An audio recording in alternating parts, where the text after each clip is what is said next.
So hey, I'm coming to you from the Cariboo region of BC. As you can tell, I'm in my trailer still. So here we go. This is reading for July 26. So we're going to be in the modern English version, and we will start in 2nd Chronicles chapter 17. We've just buried King Asa, and we're going to pick up the story from there. Then Jehoshaphat his son reigned in his place, and he grew strong against Israel.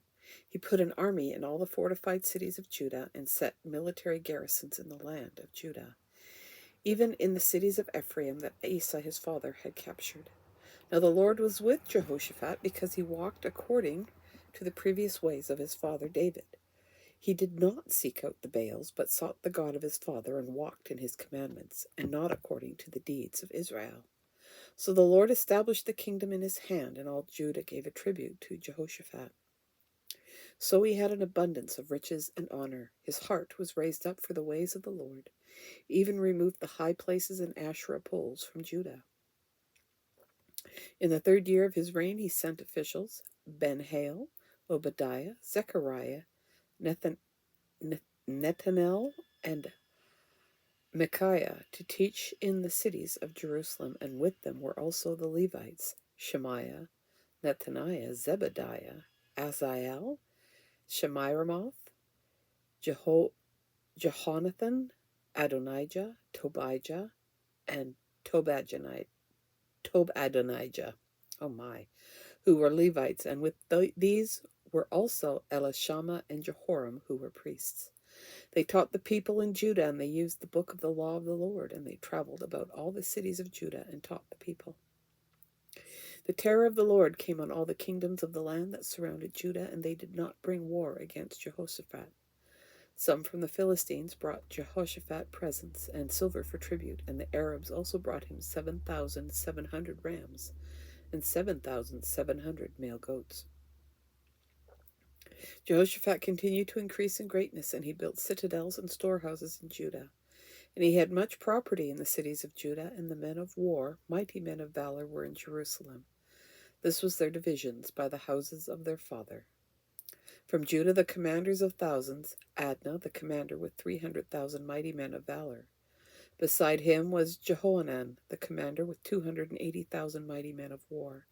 Beside him was Amasiah the son of Zichri, a volunteer for the Lord, with 200,000 mighty men of war. From Benjamin, Eliada, a mighty man of war, with 200,000 men armed with bow and shield. Beside him was Jehozabad with 180,000 equipped for war. These were serving the king, in addition to those the king placed in the fortified cities throughout Judah. Now Jehoshaphat had great riches and honor, and he married into the family of Ahab. At the end of some years he went down to Ahab in Samaria, and Ahab slaughtered a great amount of sheep and oxen for Jehoshaphat and those who journeyed with him, and then lured him up to Ramoth-Gilead. And King Ahab of Israel said to King Jehoshaphat of Judah, "Will you go up with me to Ramoth-Gilead?" And he responded, "I am as you are, and as your people also my people are. We will be with you in this war." And Jehoshaphat further said to the king of Israel, "Inquire today the word of the Lord on this." So the king of Israel gathered together 400 prophets, and he inquired from them, "Should I go up to Ramoth-Gilead for battle, or should I cease from this?" And they said, "Go up, for God will give this to the hand of the king." But Jehoshaphat said, "Is there not still another prophet for the Lord from whom we might inquire?" And the king of Israel responded to Jehoshaphat, "There is still one man from whom we can seek the Lord, but I hate him, because he does not prophesy anything good for me, but always disaster. He is Micaiah, the son of Imlah." And Jehoshaphat said, "May the king not speak like this." So the king of Israel called to a court eunuch and said, "Hurry and bring Micaiah, the son of Imlah." And the king of Israel and Jehoshaphat, the king of Judah, were sitting on their own thrones, clothed in their royal garments at the threshing floor, at the entrance at the gate of Samaria, and all the prophets were prophesying before them. Then Zedekiah, the son of Chenaanah, made for himself iron horns, and he said, "Thus says the Lord, with these you will thrust out the Arameans in Syria until they are finished." And all the prophets were prophesying the same. Go up to Ramoth Gilead and find success, because the Lord has given the king into your hands. And the messenger who went to call Micaiah said to him, Behold, the words of the prophets are as one voice, and only for good to the king. So may your word be like one of them, and you speak favorably. And Micaiah said, As the Lord lives, whatever my God says, that I will speak. Then he came to the king, and the king said to him, Micaiah, should we go up to Ramoth Gilead for battle, or should I cease? And he said, All of you go up and be successful, and they'll be given into your hands. And then the king said to him, How many times must I cause you to swear that you will speak to me only truth in the name of the Lord? Then he said, I saw all Israel scattered on the mountains like sheep that have no shepherd. The Lord said, There are no masters for them. Let each man return to his home in peace. Then the king of Israel said to Jehoshaphat, Did I not say to you that he would not prophesy good concerning me, but evil? So the prophet said, Now hear the word of the Lord. I saw the Lord sitting on his throne, and by the heavenly assembly was standing at his right and his left. And the Lord said, Who will deceive Ahab, king of Israel, so that he might go up and fall at Ramoth Gilead? One was saying one thing, and another was saying something else. And then a spirit came out and stood before the Lord and said, I will deceive him. And the Lord said to him, How? Then he said, I will go out and be a spirit of deception in the mouth of all the prophets. Then the Lord said, You will deceive and find success. Go out and do this.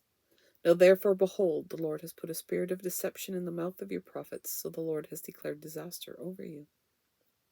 Then Zedekiah the son of Kenaanah came near to Micaiah and struck him on the cheek. And he said, Which way did the spirit from the Lord pass from me to speak with you? Then Micaiah said, Behold, you will see it on the day when you enter an inner chamber to hide yourself. And the king of Israel said, Seize Micaiah and take him to Ammon, the governor of the city, and to Joash, the son of the king. And you will say, So says the king, Put him in a prison and feed him a little food and water until I return in peace. Then Micaiah said, If you certainly return in peace, then the Lord has not spoken by me. Listen, all you people. So the king of Israel and Jehoshaphat, the king of Judah, went up to Ramoth Gilead. Oh, bad move. Then the king of Israel said to Jehoshaphat, I will disguise myself and go into battle, but you will put on your clothes. Yeah, okay, yeah. So you believe him and not the other guys, but you're just hedging your bets now.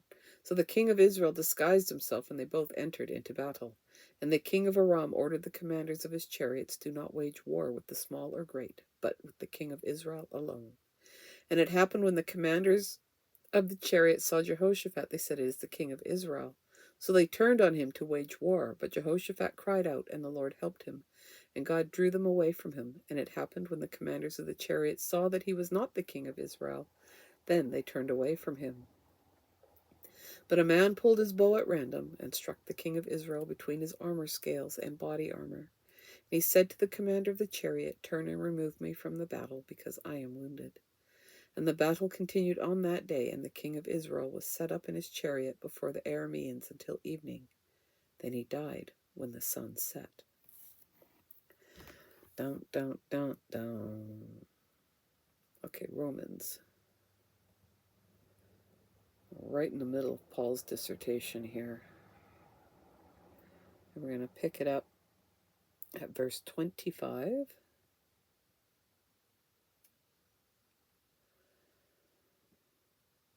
And we're going to go through chapter 10, verse 13. As indeed he says in Hosea, I will call those who were not my people, and her who was not beloved, beloved. And in the place where it was said to them, You are not my people, there they shall be called sons of the living God.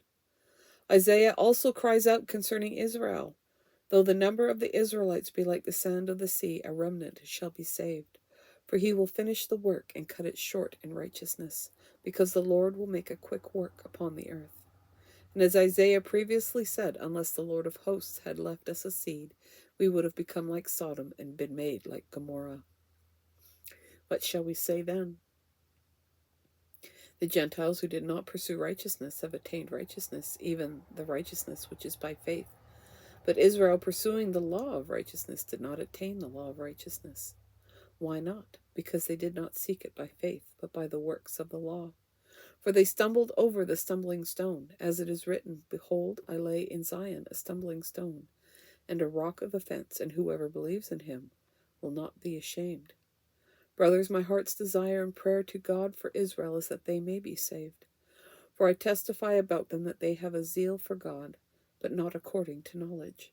For being ignorant of God's righteousness and seeking to establish their own righteousness, they did not submit to the righteousness of God. Christ is the end of the law unto righteousness for everyone who believes. For Moses writes about the righteousness which is based on the law. The man who does these things shall live by them.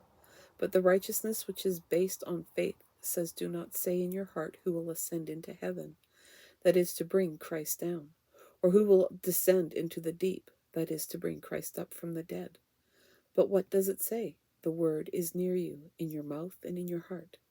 This is the word of faith that we preach, that if you confess with your mouth Jesus is Lord, and believe in your heart that God has raised him from the dead, you will be saved. For with the heart one believes unto righteousness, and with the mouth confession is made unto salvation. For the scripture says, Whoever believes in him will not be ashamed.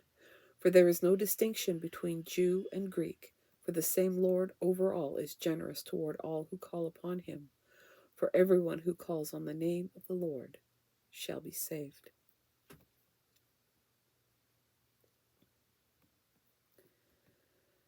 And Psalms chapter 20 for the music director, a psalm of David. May the Lord answer you in the day of trouble. May the name of the God of Jacob defend you. May he send you help from the sanctuary and strengthen you from Zion. May he remember all your offerings and accept your burnt sacrifice. May he grant you your heart's desire and fulfill all your plans. We will rejoice in your salvation, and in the name of our God we will set up our banners. May the Lord fulfill all your petitions.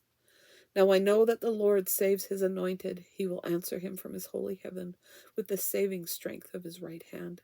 Some trust in chariots and some in horses, but we trust in the name of the Lord our God.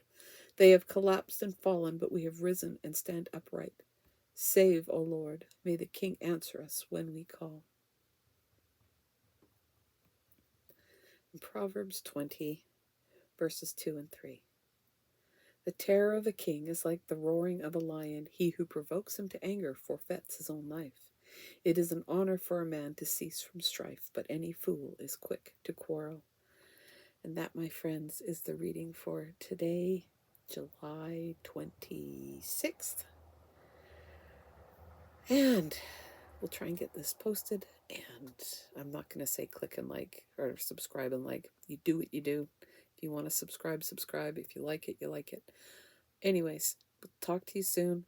I'm going to try and get another one done later on today. All right? Take care and bye for now.